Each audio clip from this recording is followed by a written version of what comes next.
Welcome to the Tea for the Queen podcast, the podcast where we try to keep our sanity in an era of staying woke. We explore current events and issues through the lens of feminism, progressive thought, discussion, peace, and love. My name is Tiara Burns. I am your host, and this is your episode. Okay, before we get started, have you ever thought about doing what I'm doing right now, starting your own podcast? Has anyone ever told you that it's complicated and you need a sound engineer, a studio, and all this major equipment to do so? Well, you don't need that. All you need is the Anchor app. It's free. They will pair you with sponsors that they find for you. It's everything you need to make a podcast in one place. So download the free Anchor app or go to anchor.fm to get started.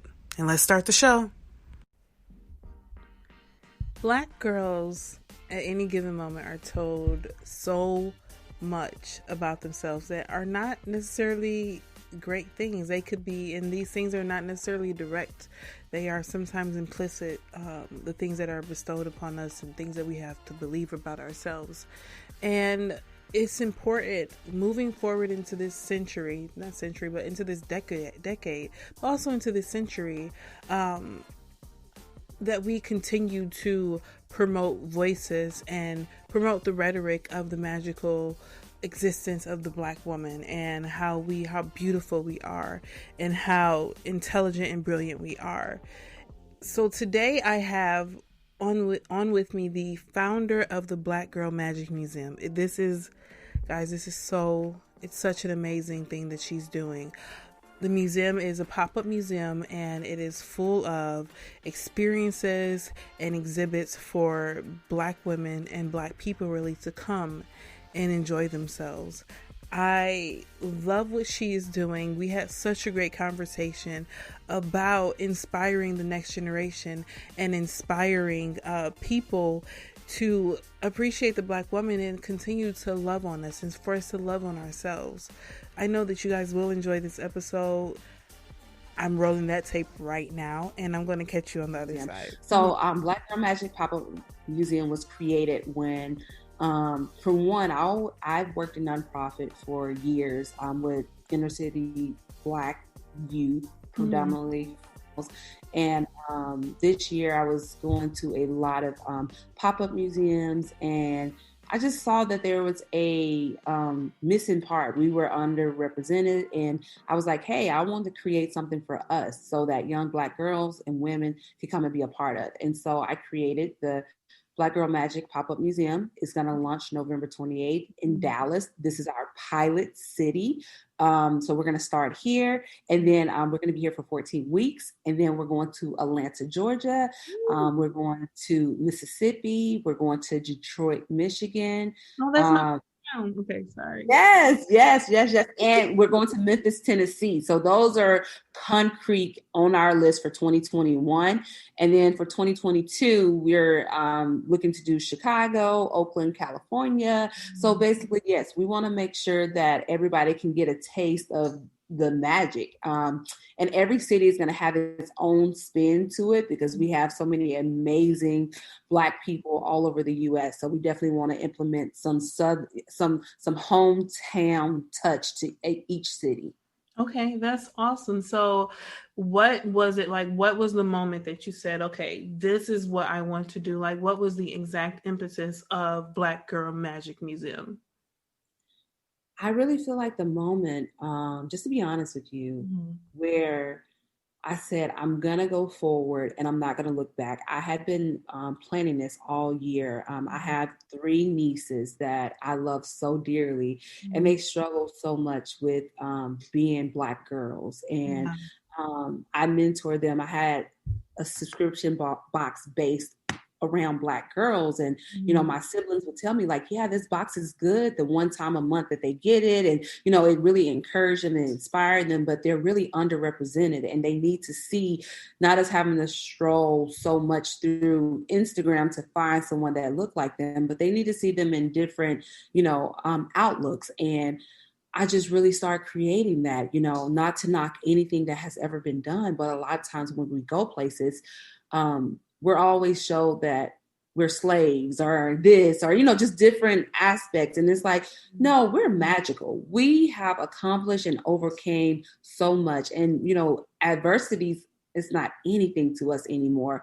And I really wanted to highlight the beauty of the Black woman. I know I couldn't cover everything because, we're not a monolith. We're so different. We're, just there's so many things. So I chose to cover things that I know have impacted me and my siblings and the people around me and the girls that I have mentored. So that's what really made me create it, and really push forward was when the situation with Breonna Taylor happened. I said, I want to show people that we are human. We have emotions, we have feelings, and we deserve so much more than being shot down in the streets, in our homes, or anywhere else. Mm-hmm. So, yes. And I don't mean to preach, but I just have so much passion behind that. No. If you want to preach, trust me, you can do it. This is the place to do it.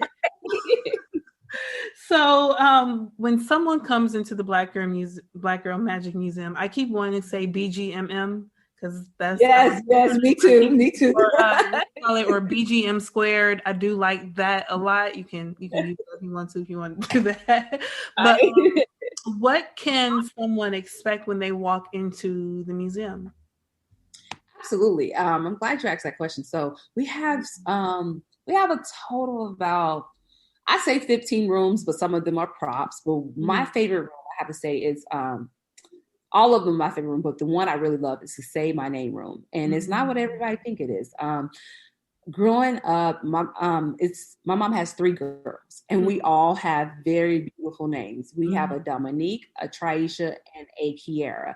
And growing up, we would be so ashamed of our names. And when people would pronounce our names wrong, we wouldn't correct them, or we would give them nicknames or just whatever, or, people making fun of our names, just, the story. Mm-hmm. And so it really inspired me to say My Name is saying, embrace your name. Your name is your spirit. Mm-hmm. Your name is it's everything to you. It builds and molds who you are, and not to be ashamed of your name. And it's very interactive. We have a chalk wall where you can write any comment that was ever made about your name on that wall and leave it there. Yes. Leave it right there. When you leave out, don't even remember it anymore. Leave it on the wall. So that's one of my favorite walls. The other one is I Am Not My Hair.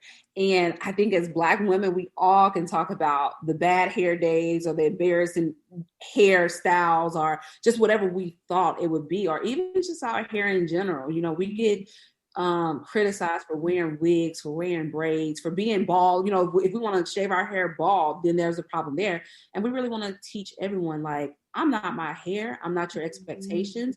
And I'm going to be free with, if I want to wear a weave, if I want to wear my hair in braids, if I want to go natural, I'm still a Black woman and I still deserve to be respected. So that's one of my favorite rooms to really teach girls to love and embrace, and women, who they are. This is who we are, and we come in different hairstyles, skin colors, sizes, and all of that. So that's one of my favorite rooms. And then my third one is the dance room. I have a dance background, and really covering, the different styles of Black dance and the culture and the history behind being a dancer. I love that room. So yes, we have so much. We have the melanin boxes, kind of like the Barbie boxes. You could come and be sassy in boxes. So yes, we have everything. We have a yoga room where you come and remember to meditate, and it says peace, love, melanin up in there. So you just remember that you have to affirm yourself every morning before the day starts, and that you are enough. Even if you don't do nothing else, you are enough just the way you are. So, yes. That's absolutely beautiful. So one thing that, I recently had an interview with a guest, actually today. I've been very busy, but we talked about the weight of a Black woman's voice. So, and we talked about how sometimes we don't recognize that our voices carry weight. And, with that being said, we have to fight through that hurdle. So if someone comes to your museum, will they be able to, connect with their own voice and then with their own truth and that power? Tell me if that didn't make too much sense. Does that make That makes sense? Okay. Absolutely. Or one of the things I've been telling everyone is like, I've tried to cover so much in the museum. Because with Black women, like you said, we have such strong voices, and our voices does have weight. And when you leave there, that is the expectation, that you leave with finding your voice. I hope I answered that question. And you leave with some energy to continue the fight. I hate to say, but it seems like as Black women, we're always fighting. We're always fighting to prove our magic, to prove our worth. And at the Black Girl Magic Museum, we already know our worth. We already know who we are. And this is the time to honor who we are, to show how powerful we are, and to show everyone our magic without even proving anything to anyone. This is a space where we don't have to explain who we are as Black women and that we are worthy. Wow, yeah, I love that. You really put that together very well. Now, as you know, we do have a new vice president elect, Senator Kamala Harris. What do politics aside, because we could go there, what do you Yes.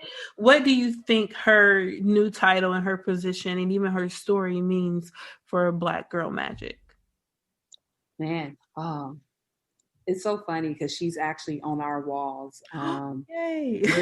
We're not going to release it until opening day, though, because Okay. we got people coming through. But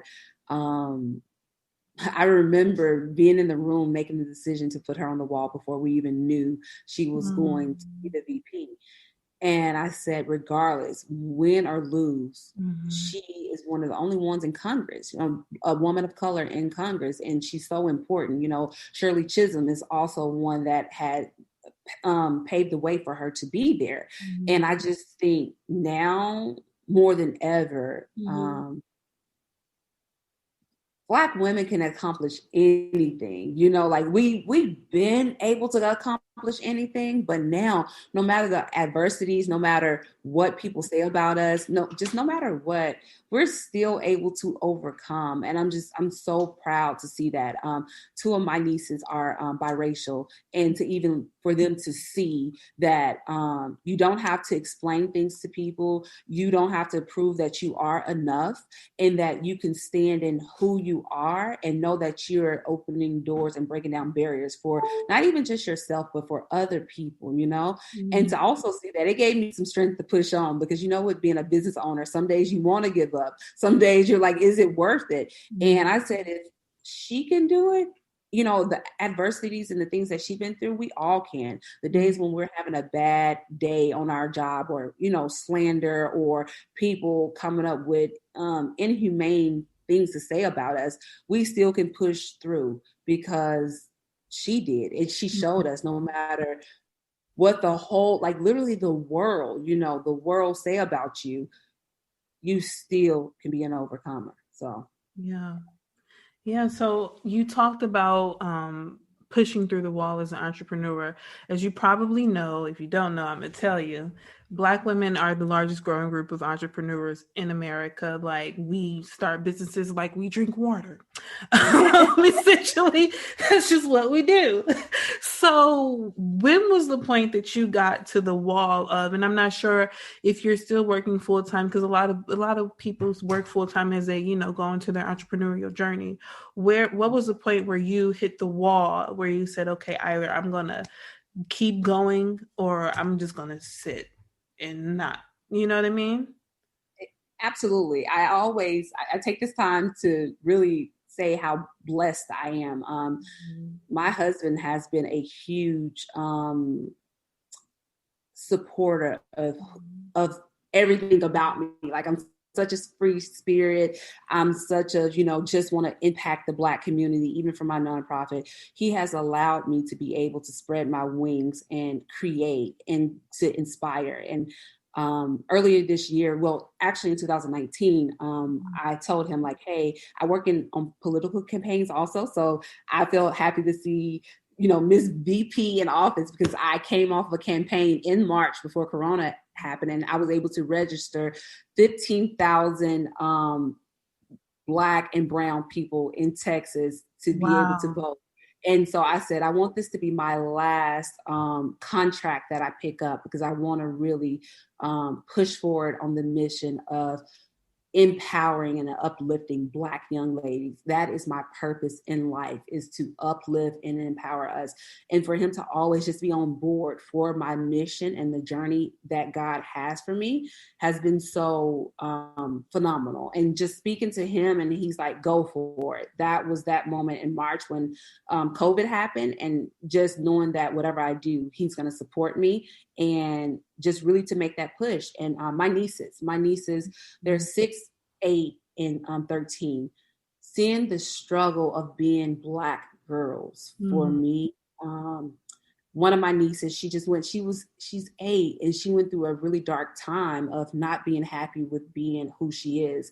And I said, there's not enough money in the world that I could continue to go after over changing the lives of little Black girls. We did a photo shoot on Saturday, and it made me realize this was my purpose. Those little girls, we didn't tell them nothing. They were putting each other's crowns on. They were fixing the crowns. They were fixing each other's shirts, their clothes. Turn around, let me take this off of you. And this is what that was about. And in March, when I had my nieces, I saw that in them too. Like, it is detrimental that we show our young girls that they are worth it and worthy. And I really just said, it's now or never. COVID happened. I'm at home. There's no more excuses. I felt very accomplished registering all those people to vote in South Texas. And I was like, now I'm about to walk in my purpose and my mission. And no matter how hard, because we all know funds run low, you get over budget, things that you never imagined come up, the people come into attack. Everything being an entrepreneur, things that you didn't even budget for, like, so I have to pay for this too, and this, I don't, so I knew. And then when the verdict came, I'm not even gonna lie to you, I wanted to quit at one point. And when the verdict came for Breonna Taylor, that the wall received more justice than she did. Yeah. I said, if I have breath in my body, I'm going to push forward and finish this mission. And I continue to push forward because I'm originally from Biloxi, Mississippi. And I know the struggles of being a Black woman. And I know the struggles. It's not, people think that it's so far away of injustice and segregation. One of my aunts had to drop out of school due to the injustice of being a Black woman, girl in Mississippi. So I knew for them, I had to keep pushing forward. My mom, my grandmother, my grandmother's still alive. She's 83 years old. On that day, I remembered all of these people that have overcame for me, and I knew I couldn't give up no matter how hard it got. So yes, that's when. Wow, that's fantastic. Your relationship with your nieces reminds me of my great aunt. She only had one son, but all of her nieces, all of us, I would say it's at least over 10 of us. We all just looked up to her. And since she's passed away, I'm not going to cry, but we have taken taking stock of the influence she's had on us for our career, our education, our music, and all of us are just kind of the type of educated free spirit that she was. So I just think it's really beautiful that you have that relationship and you're fostering it with your nieces, because trust me, they won't take it for granted. They may look up and be 30 like me and be like, oh my God, I'm doing this because of my aunt. She taught me how to do this. She was really that girl. So yeah, that's fantastic. So you worked in you said politics. Now, what do you think the stories, a lot of people don't talk about Simone Sanders. I look up to Simone. I think she's phenomenal. And I love the relationship that she has with her husband as well. What do you think people like her and Stacey Abrams? Why can't I remember her name? What do you think them as new political figures, what does it mean for Black girls and Black women?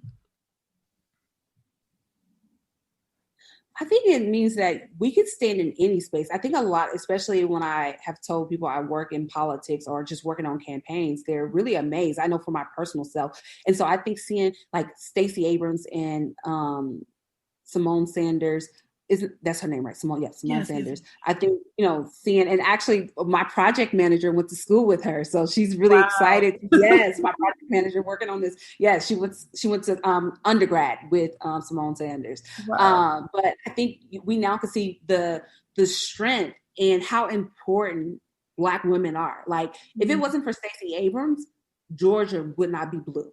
If No. it wasn't for her not giving up when she was cheated out of the governor's race, because that's a lot of times we get so caught up in being disappointed and knowing that we have been treated unjust, and we say, okay, whatever, I'm just gonna go live my life. But Stacey Abrams took a situation that was meant for her to give up, and she overcame. And I think that young Black girls can see sometimes life don't go as planned, but we can go back to the drawing board and we can come back bigger and better than ever, because Stacey did that in It's Georgia. And undeniable. me, I was literally in tears. Like, I was literally in tears to see the impact that she has had in Georgia. And she came under such fire too. And I think, I know as a Black woman, we are the pillar of not only our families, but a lot of times our communities. And, I remember, I believe it was in 2016 when she came under attack for having student loan debt, going into default and things like that. And them not understanding that we don't have the same economic advantages of so many others, and that we also, when we go higher in our careers or just in class and status, we're also taking care of our families. We're also sacrificing so much, and that life also happens, unlike so many others, we don't have people to run to ask to borrow money, or sometimes banks won't even give us the same interest Nope. rates as others. And even through all of that, she overcame, she pushed through, and didn't have any excuses. And they're my sheroes. I would just say that they're my sheroes. And 2024, I will be back in the race too, to get the next person into office, or hopefully it's Kamala running, to be whoever it is. They inspire me to even say, I want to be a part of it again, so yes. Yeah, it's great. So now that we have these people who are our modern day heroes, they are the ones that we look up to, and we can honestly go on and on because there's so many of us doing things in action right now in 2020, despite life being virtual. Still, we are still creating space. And what I see Black Girl Magic Museum is it's a space for us to cultivate. So what does it look like for someone who wants to continue to create space? Because of what I like that you mentioned that we're not monolithic, which we aren't. And I like that your space is inclusive for all black girls and Black women. So what does it look like, to create space? Like, what type of considerations did you have to make when you took on this endeavor? Honestly, I have so many different women around me that we're all so different. And so I reached out to them just to get some feedback on what does it mean for them to be a Black woman. And I did a lot of research too on what does it mean just in general when Black women, no one else, because it doesn't matter what anyone else thinks about us, but what do we think when we think of being Black? And a lot of words that I heard was bold, fierce, and overcomer kept coming. Like most people, when I told them to give me 5 words, overcomer was one of the main words that came through. And that's some of the things that I did. I reached out to everyone to say, hey, give me some feedback. Why does representation, I received over 100 submissions from people that I know or my friends knew on what it means to them to be a Black woman and why representation matters to them. And I was able to create this concept from all of us. And that's why I tell everyone, this is just not about me. It's about every Black woman. And so that's also what we're going to do. We're going to have like an informational box for Black women to be able to fill out to say, hey, I would love to see this concept. I think this would be a great concept for, once you expand, more the Dallas market because, I want to know, I want to be aware of what other Black women are thinking that I wasn't able to speak to. But even tackling mental health, a lot of times in our community, we don't like to talk about mental health. We sometimes use it as a trending word, but to really say, I went a week and couldn't even get out of my bed. And what does that look like? Depression, or let's really talk about self-sabotaging, the imposter syndrome. And, so I wanted to cover a lot of that. Like, you can take your mask. When we walk into this door, you can take your mask off. You don't have to wear a mask. This is a safe space. And also, I was able to reach out to a lot of artists. Every artist that worked on this museum was Black. And they were able to create, they were able to develop. And I told them a concept and I said, do you. I'm not going to tell you where to put someone, how to put them. This is also your museum. So I was very conscious of making sure that everyone knew that this is for all of us across the board. Wow. So I like that you allow people to even give ideas so that they can take part in creating the space. Now, with your efforts in doing that, and you do mean that you said take the mask off. People do have to wear their mask, though, right? I just want to. Yes, they have to take it. I just want to make sure, like, gotta stay COVID compliant. No, we gotta yeah. If you're not taking a photo, that mask has to be on. It has to. No, the mask of we want to keep those secrets and pretend, yes, and pretend like everything's okay. And this is a safe space, but not a safe space to take that mask off. Yes, and I do want to talk about that too. So we have every room will have a sanitation station. So when you go in and out of the room, you will be able to sanitize your hands, and we will frequently be wiping down all props and pins, anything that's inside of there. It will be wiped down frequently, and we only allow 25 people an hour. Wow. Okay. That's pretty good. Yes, we were like, we're not going to let COVID stop us, but we're going to be wise. So yes. Yeah. And you also mentioned that, you're allowing more Black women to, who, haven't had to share the same experience as you. I'm not sure if she told you, but I'm actually in the UK now. And I've learned that, a lot of I've been here. It's very different. Like it's very different. But here, a lot of the Black women, what they experience is very, very, very different. And even back home, our differences may be religion, orientation, where you came from, where where you were born and how you grew up. But here, they have a completely almost different experience. So, do you plan to take this thing worldwide? Absolutely. We are looking to expand into South Africa, the UK. We're looking at a couple places to go. We're working on developing a 5-year plan. And really, if the people want it, we're bringing it to the people. Every market that needs it, I have told everyone, this is our pilot. You guys haven't seen anything yet. Due to COVID, we had to minimize some of the things that we were going to do. We were originally looking at having a between 5,000 to 10,000 square foot building, but because of COVID, we had to restructure our plans because of budget, because of who's really going to come out during this time, and we really didn't want to go virtual because the in-house experience is one of a kind, and we knew that we wanted to keep the same integrity of being in person. So Dallas is going to just be not even 1/3 of what you're going to be experienced in 2021. That's fantastic. So where will it be in Dallas? So it's actually in Mesquite. So it's 15 minutes outside of the downtown area. And with knowing my I guess by trade, I have a marketing background.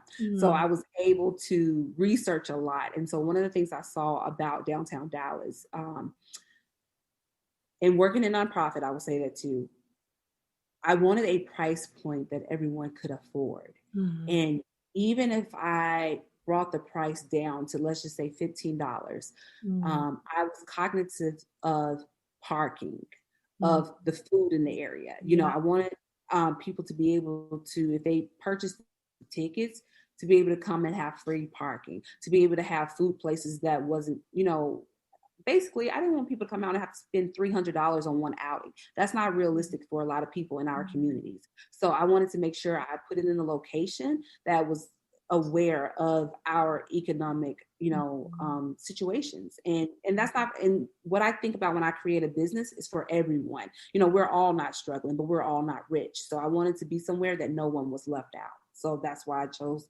Mesquite. That's good. Yeah, I like that it's accessible, because if you go downtown, you may spend $10 to get in somewhere, but your parking may be 40. You know what I mean? Exactly. Yeah, so it's just like, what are you really doing? But no, I love that you did that. Mesquite is a great central location. I think for our community is central, like it's easily accessible for everybody. Oh my God, I'm forgetting the highways. Is it 35? Is it 35? 35, yep. Yep. I think it's, yep, coming off of 35. Okay. Ooh, I haven't been gone that long. But yeah, so I actually think that you've covered everything. I'm not sure if like it's like I sent you the questions or something. But before we go, I wanted to ask you, how are you doing with this year? Are you doing okay? Just a wellness check. You don't have to tell me everything, but as long as Oh you no, you're fine. Yes. how are you So, you coping? know, this year has been so interesting to say Mm, the least, you know.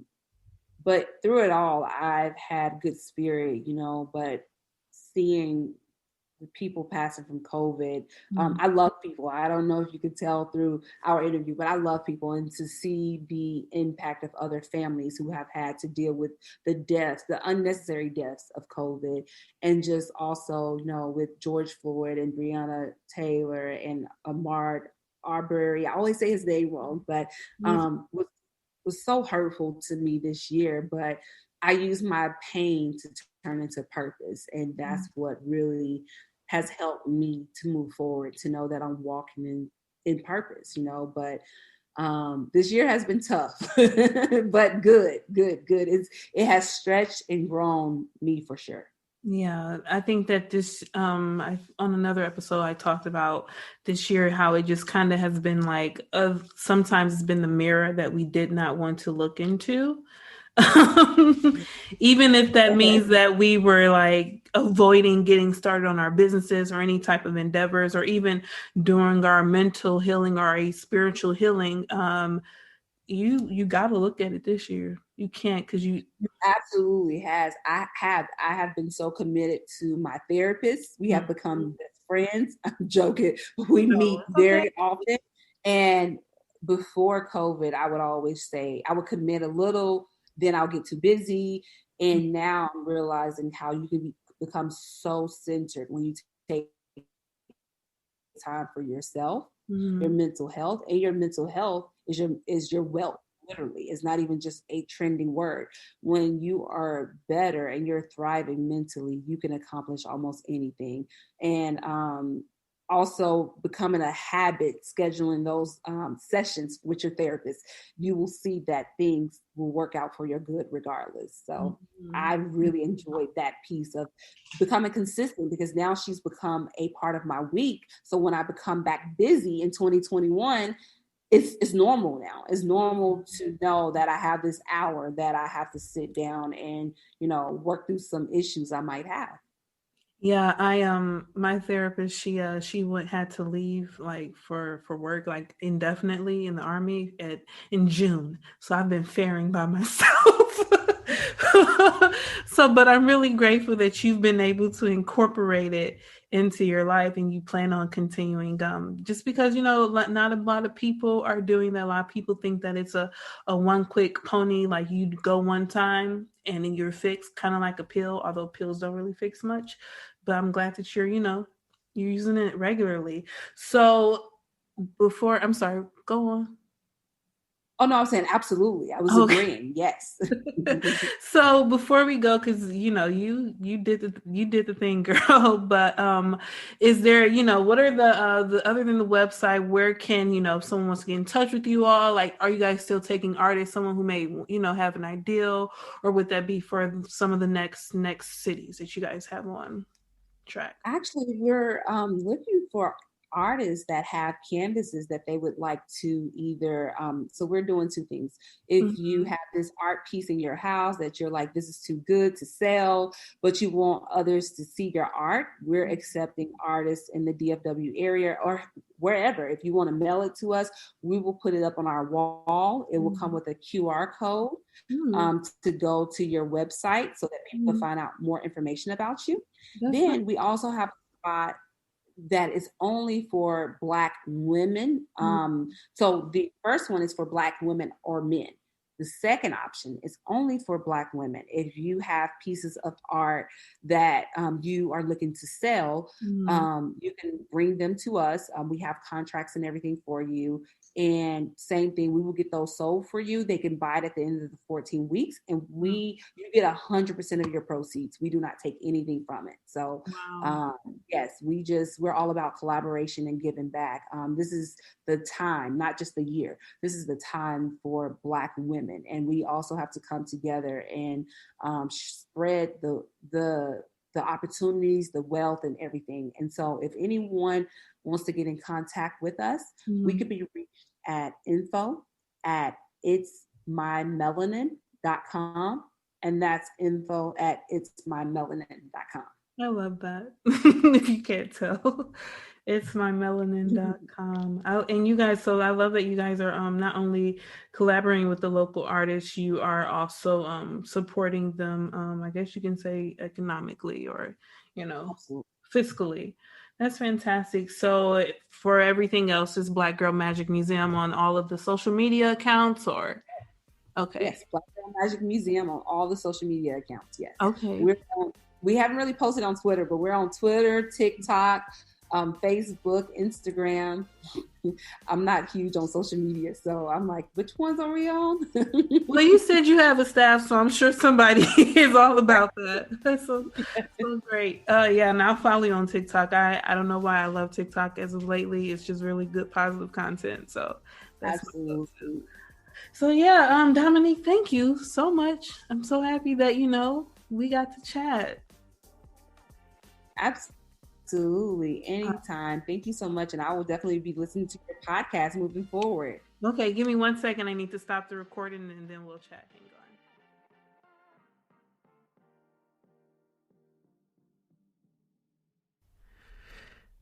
Thank you guys so much for listening today. I really enjoyed Black Girl, having the founder of Black Girl Magic Museum. Dominique was completely awesome. I hope that you guys do check out the museum. She is sending me a code and I will update the show. I just wanted to get this show out so that you guys can hear about it because it is happening in DFW. Most of you guys are from Dallas.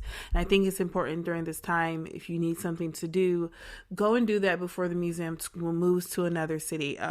With that code, you'll be able to get 15% off of your entry. I will update it on the social media and the Twitter accounts.